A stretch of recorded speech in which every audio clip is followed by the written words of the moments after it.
some FX traders slightly oversold. A corrective rebound, though, is possible today. Not happening yet. Fairly choppy trade. Key support, though, at the mid-December low of 98.60 and resistance 98.85. Meantime, Newcrest Mining has been named Australia's most attractive employer to work for. The winner of the 2012 Randstad Award, Newcrest Mining Limited. Well done.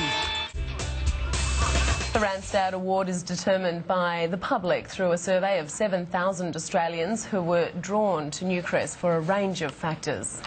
He's looking for a competitive salary and benefits, interesting job content, career progression opportunities, long-term job security, and excellent learning and development opportunities as well. With the mining boom in full swing in Australia and companies all searching for people in the same talent pool, it's a competitive environment for the miners to attract and retain the best talent. We do work very hard from an HR and careers perspective to really push the envelope when it comes to innovation in our industry and innovation in terms of getting our people to think differently about how we face the challenges in our industry from a people perspective. Rounding out the top 5 companies, ABC, Virgin Blue, down from first place last year, GHD and Wesfarmers. Research commissioned by Randstad for the awards found the shaky global environment had shifted the priorities of job seekers and what makes companies attractive. Long-term job security and the financial health of a company has increased in importance since last year's award, it seems.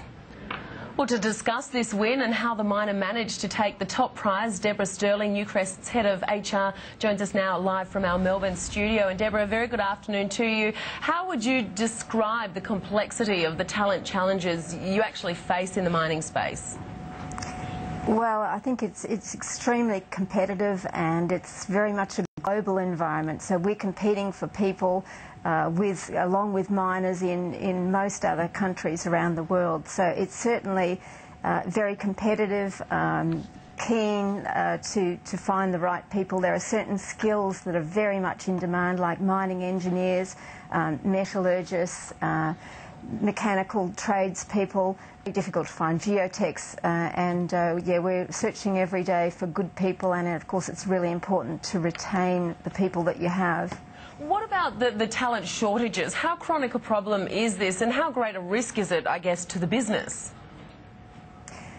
Well, of course, everybody matters in a company, and I think that's one of the things that's really a little bit different about Newcrest is that way. But there are some areas in any company where you have crucial or mission critical type jobs.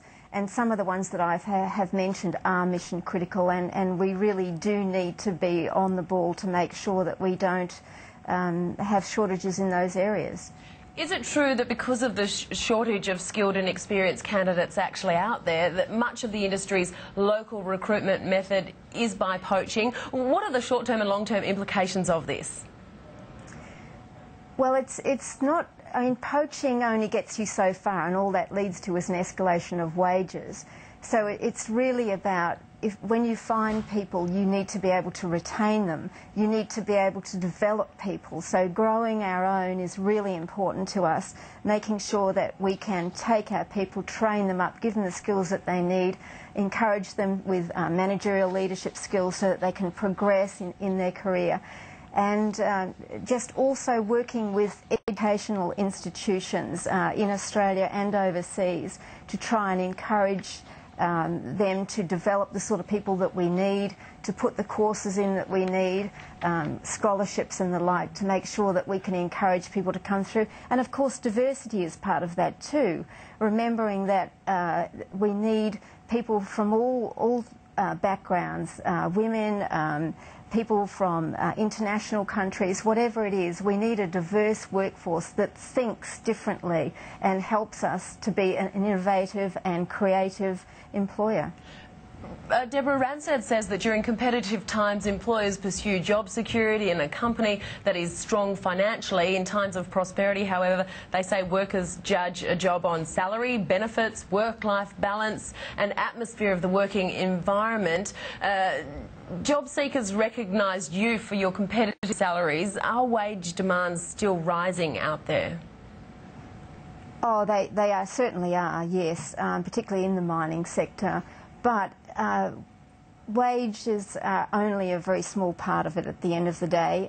You can perhaps attract somebody because you offer them a higher wage, but to keep somebody there and to keep them motivated and challenged and encouraged, you need to offer them all sorts of things. You know, people look for their boss, they need to have a good boss, they look for the people that they work with, they need great people to work with, they need to feel valued, they need to feel that there's an opportunity for them to grow and develop their career, to have an interesting and challenging job, that they're respected and valued. All of those things matter. It's not just wages. I imagine training would come into it a lot also, because it's probably quite difficult to find workers with the exact set of skills that you need for particular projects, as you mentioned.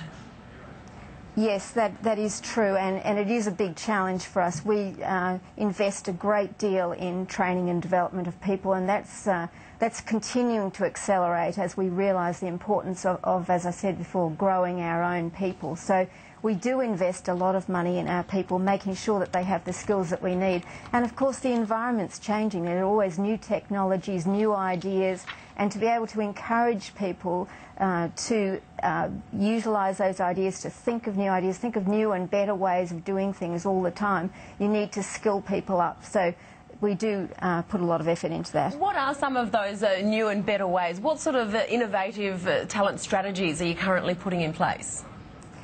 Well, I have a very innovative and energetic recruitment team, and they're always thinking up new ways of looking for people, finding people, reaching people. I think one of the important things is that we very much regard people as individuals, so you need to reach people where they're at. So we don't, on the whole, Newcrest tends to keep quite a low profile. In fact, this award was a huge surprise to us. But we reach people through careers expos, through graduate information evenings. We use social media where we can, because that's very individual. You can reach people through LinkedIn, through other forms of social media, through particularly targeted websites, etc. And of course the most important thing of all is word of mouth. So we have 18 or 19,000 brand ambassadors out there who are talking on our behalf all the time, and having a really strong culture and people who are very committed to the company is an enormous help. Well, a very big congratulations to you and all the team at Newcrest. Debra Stirling, Executive General Manager, People and Communications at Newcrest Mining. Really appreciate your time this afternoon. Thanks so much. Thank you. Well, copper and gold miner Panost is expecting to see an increase in production over the next few years after an upgrade at its flagship mine. Panost says maintenance work at its Laos project will increase recovery rates